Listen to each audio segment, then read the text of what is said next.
여러 가지 어려움이 있지만 그럼에도 불구하고 93% 정도 되시는 분들이 지역사회 생활에 대해서 만족한다. 여기에 대해서 좀 많이 고민해 보실 필요가 있을 것 같아요. 그럼에도 불구하고 우리가 우려하고 걱정하는 것들이 굉장히 많음에도 불구하고 당사자 입장에서는 굉장히 만족스러운 생활을 하고 계신다는 거예요. 그렇다면 우리가 이분들이 지역사회로 나왔을 때 어떻게 안정적으로 우리가 조금 지원할 것인가, 그 부분에 대해서 좀 더 이제 서로 간에 좀 머리를 맞대서 논의해야 되지 않나 싶습니다. 제가 이제 준비한 자료는 장애인 거주 시설 변화 방안 모색인데요. 사실 이 연구 제목은 지역사회 기반 장애인 주거 모형 연구였는데요. 그 이제 명칭과 사실 내용상에 약간의 좀 차이는 있었습니다. 그 이유는 이제 저희들이 그 1년 전부터 그 연구 과제를 선정하는 과정에 있어서 이제 이미 제목이 정해져 있는데 막상 이제 시어수와 협의를 하다 보니 내용상이 좀 변화가 좀 있어서 어쨌든 간에 이제 연구의 취지는 장애인 거주 시설 변화 방안 모색 연구이고요.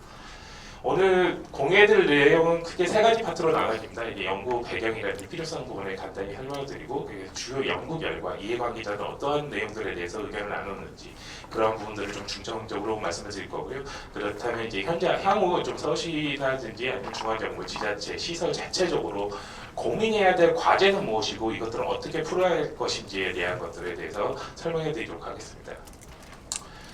지금 이제 연구 추진 배경 같은 경우에는 일단 국내외에서 이제 장애인 정책이 기본적으로 이제 기조가 좀 변화됐다는 측면인데요. 뭐 아시다시피 이제 보호에서 자립생활 정책이라든지 격리로부터 사회 통합 이런 부분으로 지금 방향이 좀 많이 변화되어 있고, 그와 관련해서 이제 유엔 장애인 권리 협약, 특히 이 부분에서 이제 언급하고 있는 것들이 장애인들이 자기가 어디서 살아갈 것인지에 대해서 스스로 좀 선택하고 누구와 살 것인지 결정할 수 있도록 해야 된다, 그런 조치들을 마련해야 된다는 권고안이 있고, 우리나라 같은 경우 이제 2008년에 협약을批准했습니다.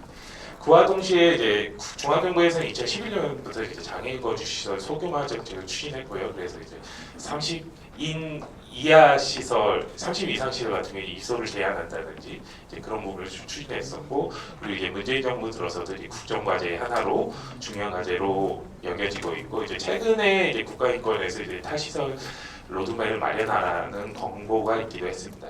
서울시는 이미 이제 과장님도 설명하셨고 강경배 팀 박사님께서 설명하셨는데요. 자체적으로 탈시설화 추진 계획을 만들어 왔었습니다. 이제 1차가 이제 2013년에서 17년에 이루어졌고, 이제 2차가 이제 18년 20에서 이제 22년 탈시설화 추진 계획을 지금 추진 중이고요.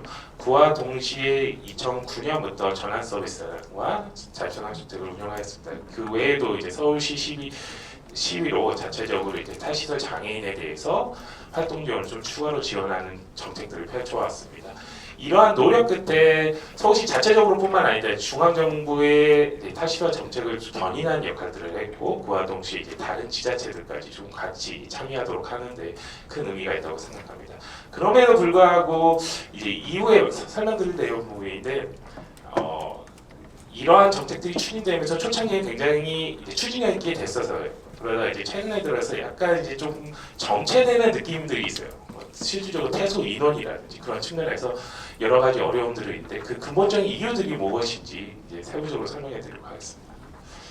이제 탈시설 추진 계획 지금 같은 경우 이제 2기인데요. 지금 제 2차라고 보시면 될 것 같습니다. 그래서 이제 1차 같은 경우에는 인프라 확충 부분에 좀 더 많이 초점을 뒀다고 보시면 될 것 같습니다. 그래서 자립체험 공간을 확보하고, 그리고 탈시설 인식 조성하고, 그리고 지금 현재 2차에서는 중점으로 추진하고 있는 것들이 크게 두 가지로 보실 수 있을 것 같습니다.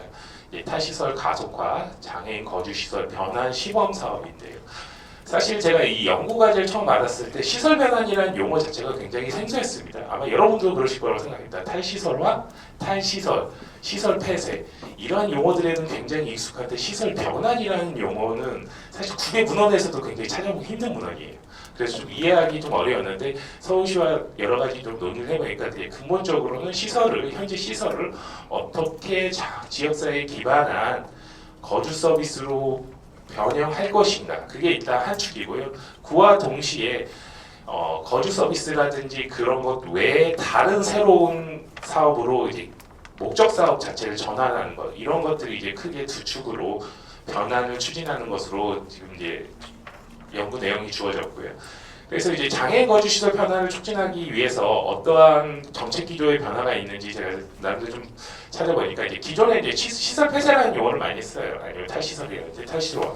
근데 이제 기본적으로 이제 시설을 어떻게 변환하실 것인지에 대한 정책 기조를 전환되었다는 거고, 기존에는 저희 전환 서비스의 기본 구조는 어떠한 개인이 탈시설에 대한 의사를 표명하면 전환 서비스를 통해서 자립증을 주택을 통해서 나가는 구조였어요. 그렇지만 이제 현재는 그렇게 하다 보니까 좀 더딘감이 있고 좀 급진적으로 추진할 부분들이 없을까라는 것들을 고민할 결과 이제 지금 시설 단위 그 전체 시설에 거주하고 있는 장애인들을 일단 탈시설 시킨다는 가정 하에, 그렇다고 우리가 어떻게 사전 준비를 해야 되고, 그리고 어떻게 좀 준비를 해서 좀 변화를 시켜야 될지를 좀 고민한 작업이라고 보시면 될 것 같고, 기존에는 좀 과주도적으로 이루어졌지만 이제 민간 탈시설 협치를 추진하면서 지금 현재 서울시에서 여러 가지 사업들을 진행하고 있고요.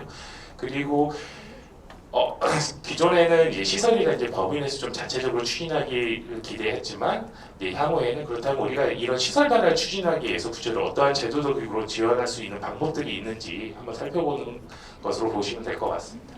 그래서 연구의 큰 내용들은 이제 거주 시설 현재 어떠한 현황을 가지고 있는지 좀 진단하는 부분이 한 파트가 있었고요. 그와 동시에 다양한 이해관계자들 대상으로 좀 인터뷰를 좀 많이 했습니다.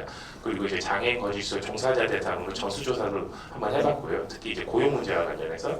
그리고 이제 특정 시설을 대상으로 그 시설이 만약에 변환한다면 어떠한 형태로 변환할 것인지에 대한 결정, 그리고 실질적으로 거기에 살고 있는 거주인들이 어떠한 서비스들을 갖추고 지역사회로 탈시설화를 할 것인지를 이제 시뮬레이션 해보는 작업을 지금 현재 진행 중이고요. 오늘 일단 그 내용에는 포함되진 않았지만 일단 그것도 연구의 큰 한 파트이고, 이제 결과적으로 이제 그를 통해서 이제 변화 모형하고 이제 시범 사업 운영 방안을 제안한 연구로 보시면 될 것 같습니다. 그래서 연구 내용 크게 여기 나와 있는데요. 목적은 이제 지역사회 거주 서비스 기반한 거주 서비스 제공 기관으로 형태로 변환하거나 아니면 다른 목적 사업 수행 기관으로, 여기서 다른 목적 사업 수행 기관이라 하면 예컨대 기존 장애인 거주 시설을 주간보호 시설로 변환한다든지 아니면 장애인 복지관으로 변환한다든지 각 지역의 특성에 따라서 그리고 서비스 수요에 따라서 새로운 형태로 변화하는 방식으로 이해하시면 될 것 같고요. 대상은 일단 기본적으로 시설 장애인, 그다음에 이제 거주 시설 및 법인 종사자 뭐 이런 것들이 다 포함되어 있고, 이제 추정 방식은 이미 설명드린 대로 시설 단위 접근이다. 그리고 점진적으로 이제 개인이 각 시설에서 한 명 한 명씩 나오는 것들이 아니라 이제 기본 추진 방향은 전체 시설을 충분한 사전 준비를 통해서 일시적 변화를 좀 추진하는 쪽으로 지금 추진할 계획이고요. 그리고 이제 본 연구에서 주요로 살펴보는 내용은 한 6가지로 좀 요약될 수 있을 것 같습니다. 그럼 탈시설로의 우리 장애인들을 위해서 어떠한 형태의 서비스들이 설계되어야 될 것인지를 한번 살펴봤고요. 그리고 이제 연구자 유무에 따라서 동의나 반대에 따라서, 그리고 연구자들이 우려하는 바는 무엇인지, 그 우려를 해소하기 위해서 우리가 어떠한 지원 대책들을 마련해야 될지에 대해서 살펴봤고요. 그리고 이제 종사자와 관련해서 이제 일자리 상시문인데, 일자리 부분은 사실 굉장히 예상하지 못했던 부분이고 기존 정책에서 좀 고려하지 않았던 부분입니다. 만약에 이제 시설 폐쇄가 됐든 변환이 됐든 간에 이제 종사자의 일자리가 감축될 수도 있고 물론 증가할 가능성도 있습니다. 어쨌든 간에 기존 장애인 거주 시설에서 일부 종사자들은 아마 새로운 형태의 서비스 형태에서 기존 그대로 좀 가져가기는 어렵지 않나, 이제 그런 문제를, 그런 쟁점들을 좀 살펴봤고, 그리고 이제 법인 입장에서는 기본재산 처분이라든지 기존의 건물, 부지 이것들을 어떠한 방식으로 활용할 것인지, 그리고 시설 변환 후에 전달책은 어떤 형태여야 될지, 그 다음에 예산 지원에 대한 부분은 어떤 것들이 있는지, 지향점은 이런 식으로 좀 보시면 될 것 같고요. 이제 지금 현재 본 연구에서 추진 대상은 일단 장애인 거주시설 중에서도 장애 유형별 거주시설과 중증 장애인 거주시설입니다.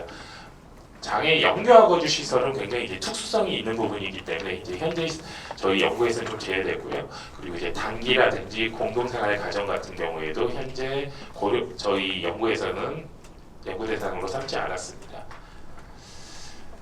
다음으로 좀 주요 연구 결과에 대해서 말씀드리면, 현황 진단을 살펴보면 이제 중앙정부 같은 경우에는 소규모화 정책이 실시된 이후에 실질적으로 이제 장애인 거주 시설이 숫자 자체는 좀 많이 증가를 했어요. 다만 좀 이제 30인 이하가 이제 과거 대비 실질적으로 많이 증가한 거는 사실이다. 뭐 이런 정도로 보시면 될 것 같고요. 지금 이제 서울시 같은 경우에는 지금 장애인 거주시설 총 45개소도 있는데요. 지금 현재 시내에 위치한 그러니까 서울시 내에 위치한 게 27개소이고 서울시 외에 위치한 게 18개소입니다. 사실 저도 이번 연구를 통해서 세세 들어보면 알게 됐는데 정말 강원도 철원 뭐 이런 곳에도 있더라고요.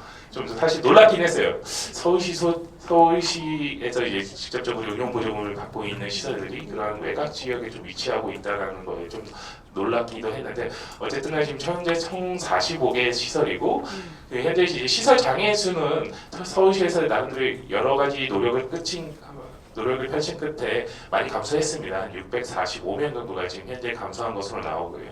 13년에 3,168명이었는데 18년에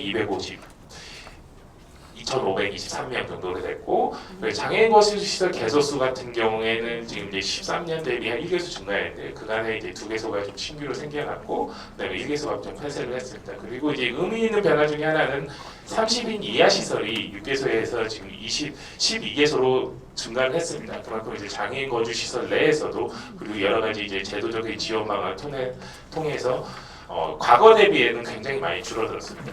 비교단위로 어떤 시설 같은 경우에는 초창기에 이제 신축할 규모 당시에 한 500인 규모를 지어졌대요. 근데 이제 지금 절반 이상으로 지금 현재 지금 떨어진 상태이고 그만큼 이제 정책적으로 아주 효과가 없는 건 아니다. 그리고 거주 시설 내에서도 굉장히 많이 노력을 하고 있다라고 좀 보시면 될 것 같고 그리고 이제 말씀드렸듯이 이제 71인 시설 같은 경우에 이제 과거에는 13년에는 16개소였는데 현재 이제 8개소로 좀 감소된 상태입니다. 입대수의 좀 현황 추이를 살펴보면 이제 전체 입소자는 지금 감소를 하고 있습니다. 그런데 의미 있는 자료 중에 하나가 이제 무연고자들이 입소가 좀 증가를 하고 있는데 정말 이제 장애인 거주 시설에는 연고자가 없는 취약한 사람들이 좀 입소를 하고 있는 실정이다. 그리고 시외 시설일수록 그러한 경향성이 좀 강하다. 이제 이런 자료로 보시면 될 것 같고. 그리고 이제 퇴소 인원을 살펴보니까 한 1,172명인데요. 여기에 이제 전원하는 경우도 같이 포함되어 있더라고요. 근데 어쨌든 간에 이제 전원이라든지 사망이 이제 절반 이상을 좀 차지하고 있다라는 점들은 저희들이 좀 다소 좀 반성해야 될 부분인 것 같긴 해요. 이제 그런 부분들이 좀 있습니다. 그리고 장애 유형하고 좀 연령별 특성을 살펴보니까 일단 발달 장애인 한 60% 정도 되는데요. 근데 이거는 이제 주장애 기준이고요. 중복 장애 포함하면 한 73% 정도 지금 현재 발달 장애인이 살고 있고요. 그리고 장애 유형별 비중은 연간 비교했을 때 크게 차이는 별로 없습니다. 그리고 연령대별로는 이제 그 아동에 대한 입소들이 사실 이제 행정적으로 좀 많이 제한이 되고 있어서 18세 미만 비중은 지속적으로 감소하고 있습니다. 반면에 이제 18세 이상은 이제 지속적으로 증가하고 있다라고 보시면 될 것 같고 이제 종사자 부분인데요. 지금 전체 시설 수는 분명히 시설 장애 수는 감소를 했습니다. 근데 종사자는 감소 거의 좀 약간 좀 그렇게 큰 변화는 없어요. 그러니까 종사자가 감소했으면 아니 시설 장애 수가 감소했으면 종사자도 당연히 좀 감소를 해야 되는데 그 이유가 뭔지 좀 살펴보니까 1차적으로 시설이 운영되기 위해서는 이제 기본적으로 이제 30인 규모를 계속 맞춰줘야 돼요. 그 30인 규모 이상일 경우에 필요한 최소 인력들이 이제 다 지원을 받고 있는 실정이어서 이제 거기서 이제 마지노선이 생기는 것 같아요. 그게 이제 그 정책적 지원 자체가 그러다 보니까 그게 어쩌면 30인 이하의 시설이라든지 그런 시설들로 좀 더 나아갈 수 있는 방향성을 좀 저해하는 좀 기제로 좀 작용하지 않나 싶습니다. 그리고 좀 이제 최근 이제 주 52시간 근무제도에 대해서 많은 얘기들이 나와 있는데 실질적으로 이제 앞으로 이제 이것보다 종사자들이 더 증가할 것 같아요. 당장 한 내년부터는 좀 종사자들이 이제 추가적으로 좀 배치될 예정이어서 그렇다면 우리가 향후에 탈시설 정책을 추진했었을 때 혹은 시설 변화를 추진했었을 때 이 종사자 문제들, 종사자 입장에서 생존권에 관련 문제이기 때문에 이것들을 어떻게 정책적으로 해결해야 될 것인지에 대해서 좀 고민이 필요한 시점입니다. 지금 이제 본 연구의 이해관계자에 대해서 좀 말씀을 드리면 지금 이제 크게 이제 장애인 당사자를 둘러싸서 이해관계자들이 굉장히 많습니다. 법인, 시설, 가족, 종사자인데요. 과거 제가 본 연구에 들어가기 전까지만 하더라도 법인하고 시설을 동일시했습니다. 근데 막상 이제 최초로 이제 법인 관계자를 만나서 이제 의견을 묻고 이제 시설장 분들을 만나가지고 이 의견을 묻는 과정에서 법인과 시설의 의견이 정확히 일치하지 않습니다. 법인 입장에서 최근에 장애인 쪽에 문제가 굉장히 많이 생기니까 이 사업 접고하시는 분 법인 대표이사님도 계세요. 차라리 이 사업을 접고 다른 사업을 하고 싶다라고 말씀하시는 분들이 상당수 있으시다는 거. 반면에 이제 시설장님들 입장에서는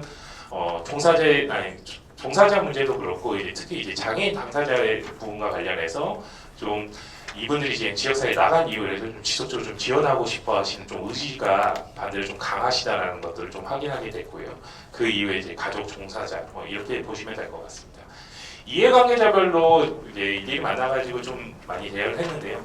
사실 제가 이 연구가 들어가신 시점이 그 아까 이제 강경호 팀장님께서 말씀하셨는데 그 장애인 거주시설 탈시설 추진 계획 인원이 300명에서 800명으로 변경이 됐잖아요. 거의 이제 그 시점에 제가 이제 본격적으로 이제 연구를 시행하려고 그랬는데 어디 가도 환영을 받지 못하더라고요. 협회 가도 환영받지 못하고 단체 가도 환영받지 못하고 그때 굉장히 이제 여러 이해관계자들 사이에 긴장감이 굉장히 심했어요. 이제 부모님들 만나러 갔는데도 나 나가라고 그러려고 찾아왔냐라고 말씀하시는 분들 있고 실질적으로 인터뷰하면서 빠꾸당한 적이 한 2번 정도 있었어요. 나가라는 얘기 할 거면 아예 인터뷰 자체는 안 하시겠다. 그만큼 좀 굉장히 민감한 상황이었어요. 어쨌든 간에 일일이 찾아다니면서 이제 의견을 들어봤는데 죄송한 말씀인데 이제 장애인 당사자에 대한 부분들은 실제로 이제 과거 문헌에 대해서 나오는 것들 그리고 여기서 이해관계자들이 주신 의견들을 바탕으로 좀 구성한 내용인데 이제 주요 관심사를 보면 이제 붉은색 중심이 이제 최대 풀기 좀 어려운 문제인 것 같아요. 시설 장애인 입장에서는 이제 시설 내에서 24시간 포괄적 돌봄.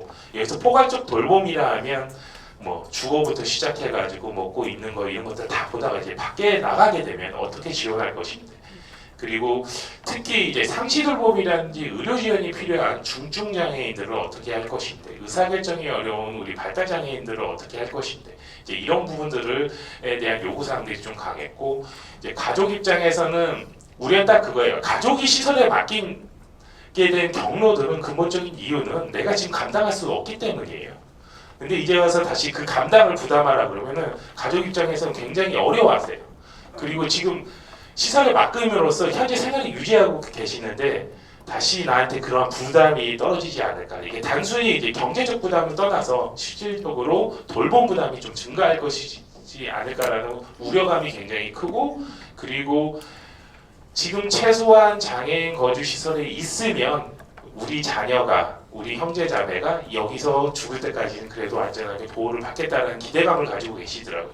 그런데 이제 대안적인 모델에 대해서 이것들에 대한 확신성이 어느 누구도 보여주지 않았기 때문에 그러한 우려감 때문에 좀 저항하시는 경우들이 많아요.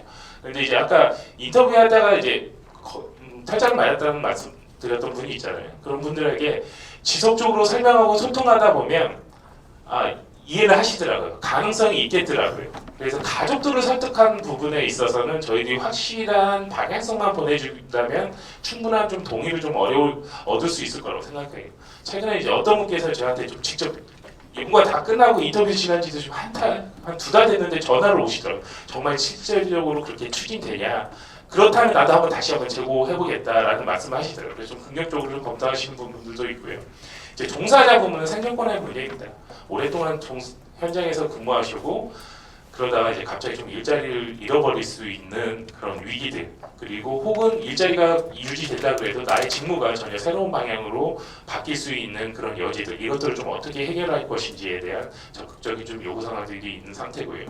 그리고 이제 시설 입장에서는 사실 이제 물리적으로 집합적인 공간에서의 서비스 제공, 그 다음에 관리에 대한 부분, 감독에 대한 부분들은 상대적으로 굉장히 용이하나 시설 밖으로 갔을 때는 이제 상상을 한번 해보세요. 각자 개인 주택 안으로 이제 장애인들이 이렇게 나가신 거예요. 긍정적인 측면도 있지만 특히 한 종사자에 의해서 그 주택이 책임지는 구조, 운영되는 구조라면 이 종사자에 의해서 그 서비스 질이 좌우될 수 있는 여지가 있어요. 굉장히 좀 위험한 구조가 될 수 있습니다. 차라리 집합적인 공간에서는 과거와 달리 이제 장애인 거주 시설 많이 변했습니다. 서로 견제합니다. 그 인권에 대한 문제에 대해서 굉장히 중요시하십니다. 그래서 이제 서로 견제할 수 있는 여력들이 있는데 정말 가정이라는 공간으로 들어갔었을 때 굉장히 오히려 더 폐쇄적일 수도 있어요. 그 안에서 어떤 일들이 일어날지 저희들이 관리 감독하기가 굉장히 어렵습니다. 이 부분에 대한 우려들을 굉장히 많이 하시고 그와 동시에 이제 장애인들이 어떤 형태로 주택에 나갔을 때 이분들을 어떻게 계속 지원할 것인가 이러한 고민들을 많이 하시고 있고 그러한 것들을 위해서 어떤 것들이 필요한 건지에 대한 요구사항을 지금 적극적으로 하고 계시고요.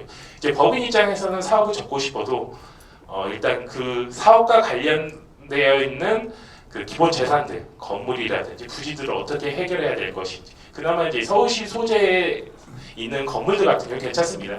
뭐 땅값 좀 많이 나가고 뭐 다른 목적 사업으로 활용한 여지들이 있는데 강원도 천원에 있는 건물들 그냥 아니면 이제 굉장히 경기도에서 또 외곽지역에 있는 건물들 이런 건물이라든지 부지들 좀 풀기 어려운 문제들이 있는데요. 이러한 부분들과 관련해서 좀 고려해야 될 필요성들이 있다는 요청들을 많이 하셨고 이제 요구 사항과 관련해서 이제 기본적으로 이제 기능 전환이 됐든 간에 목적 사업이 됐든 간에 좀 이제 제도적 규제를 완화해주고 우리가 좀 적극적으로 추진할 수 있도록 지원 방안을 좀 마련해 달라는 의견들이 주를 이루었습니다. 그래서 이제 법인과 시설장들의 이제 추진 의지 유형을 좀 크게 나눠보면 현행 요지 분명히 있습니다. 어떤 분께서는 오히려 현재 장애인 거주 시설 규모를 좀 더 키우고 싶다, 수요가 많다라고 주장하시는 분들 분명히 있습니다. 그리고 반면에 일단 탈시설이 필요하다는 필요성에 대해서는 대부분의 경우 종사자도 그렇고 시설장님도 그렇고 법인 관계자들 보고 인정하십니다. 그래서 다만 우리가 지금 가지고 있던 그동안에 가지고 있던 노하우, 전문성에 대한 부분들이 이대로 사장되는 건 원치 않는다. 이것들을 좀 지속적으로 우리가 지역사회 기반한 형태로 변형시키는 방법에 대해서는 우리가 고려할 필요성이 있다. 그리고 그런 의지들이 있다라는 말씀을 주셨고 이제 그 외에 이제 나머지 분들 같은 경우에 아예 이제 거주 서비스와 관련된 것들은 다 털어내고 싶다. 대신에 우리는 장애인 유관과 관련된 사업들 단기가 됐든 주간이 됐든 그런 형태로 좀 변형시키고 싶다는 부분도 있고 아니면 어떤 분들 같은 경우에는 이제 아예 장애인 분야는 더 이상 하고 싶지 않다. 차라리 아동이라든지 다른 대상으로 좀 사업을 추진하고 싶다라고 말씀하신 분들이 있습니다. 그래서 지금 이제 경우의 수를 여러 가지로 좀 짜봤는데요. 이러한 내용들을 바탕으로 좀 짜봤는데 크게 한 5가지 형태로 좀 나눠질 수 있을 것 같습니다. 기존 대규모 장애인 거주 시설을 지역사회 기반한 형태로 변형하는 것들 첫 번째 아니고요. 그다음에 이제 기존 장애인 거주 시설을 지역사회 기반한 거주 서비스로 전환함과 동시에 신규로 이제 장애인 분야 사업을 좀 병행하는 방법들 그리고 세 번째 같은 경우에 이제 기존 사업을 종료하고 신규 장애인 사업 분야만 하는 것들 그 다음에 이제 네 번째 같은 경우에 기존 사업을 종료하되 이제 신규 장애인 분야 외 사업을 하는 거고 그리고 이제 마지막에 N 모형을 좀 짜긴 했는데요. 이건 실질적으로 추진 가능성은 굉장히 없습니다. 왜냐하면 법인들이 사실 장애인과 관련된 사업들, 장애인 거주시설 사업만 하는 법인들이 거의 없어요. 거의 정마다고 보시면 될 것 같아요. 그래서 법인이 해상은 없습니다. 거의 희박하다고 보면 될 것 같고요. 그렇지만 뭐 그런 경우가 있다는 걸 좀 가정해서 일단 제안은 했습니다.